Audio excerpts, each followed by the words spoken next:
తెలుగు రాష్ట్రాల్లోని ఉపాధ్యాయ లోకం ప్రస్తుతం ఎదుర్కొంటున్న గడ్డు పరిస్థితులు మరియు విద్యా వ్యవస్థలో పేరుకుపోయిన సమస్యలపై పోరాడేందుకు ఒక చారిత్రాత్మకమైన ఐక్యత చోటు చేసుకుంది. రాష్ట్ర వ్యాప్తంగా ఉన్న దాదాపు 35 వేర్వేరు ఉపాధ్యాయ సంఘాలు తమ మధ్య ఉన్న చిన్న చిన్న విభేదాలను పక్కన పెట్టి ఉపాధ్యాయుల ఉమ్మడి ప్రయోజనాలే పరమావధిగా ఒక తాటిపైకి వచ్చాయి. ఈ సంఘాలన్నీ కలిపి పోరాటమే ఏకైక ఎజెండాగా ముందుకు సాగాలని నిర్ణయించుకోవడం విద్యా రంగంలో ఒక పెను సంచలనంగా మారింది. ఇక హైదరాబాద్లోని పిఐటియుటిఎస్ రాష్ట్ర కార్యాలయం ఈ భారీ సమావేశానికి వేదికైంది. ఈ సమావేశానికి 35 సంఘాల అధ్యక్షులు మరియు ప్రధాన కార్యదర్శులు స్వయంగా హాజరై ప్రస్తుత విద్యా విధానంలో ఉపాధ్యాయులు పడుతున్న ఇబ్బందులపై సుదీర్ఘంగా చర్చించారు.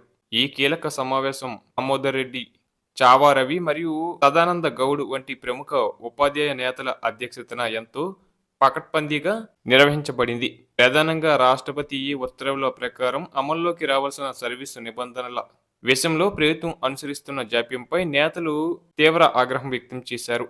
సర్వీస్ రూల్స్ స్పష్టంగా లేకపోవడం వల్లే వేలాది మంది ఉపాధ్యాయులకు రావాల్సిన పదోన్నతులు నిలిచిపోయాయి. ఈ సమస్యను వెంటనే పరిష్కరించి పదోన్నతుల ఆధారంగా పర్యవేక్షణ అధికారుల పోస్టులను భర్తీ చేయాలని వారు డిమాండ్ చేశారు. ప్రభుత్వం కొత్త జిల్లాలను ఏర్పాటు చేసినప్పటికీ వాటికి తగినట్లుగా పరిపాలన యంత్రాంగాన్ని బలోపేతం చేయకపోవడంపై విమర్శలు వెల్లువెత్తాయి. ప్రతి కొత్త జిల్లాకు ఒక జిల్లా వైద్య శాఖ అధికారి, ప్రతి నియోజకవర్గానికి ఒక డిప్యూటీ విద్యాశాఖ అధికారి మరియు కొత్తగా ఏర్పడిన ప్రతి మండలానికి ఒక మండల విద్యాశాఖ అధికారి పోస్టులను ప్రభుత్వం వెంటనే మంజూరు చేయాలని వారు గట్టిగా కోరారు. పర్యవేక్షణ అధికారులు లేకపోతే విద్యా ప్రమాణాలు పడిపోతాయని తెలిపారు. అలాగే ఆర్థికపరమైన అంశాల విషయానికి వస్తే ఉపాధ్యాయులకు ప్రభుత్వం ఇవ్వాల్సిన పెండింగ్ బిల్లులు మరియు డిఏ విడుదలపై తీవ్ర అసహనం వ్యక్తమైంది. ఉపాధ్యాయులు తమ అవసరాల కోసం దాచుకున్న జీపీఎఫ్ సొమ్మును కూడా ప్రభుత్వం సకాలంలో విడుదల చేయకపోవడం దారుణమని వారు మండిపడ్డారు. ముఖ్యంగా గత 30 నెలలుగా కొత్త వేతన సవరణ పిఆర్సీ ఊసే లేకపోవడంపై నేతలు విస్మయం వ్యక్తం చేశారు.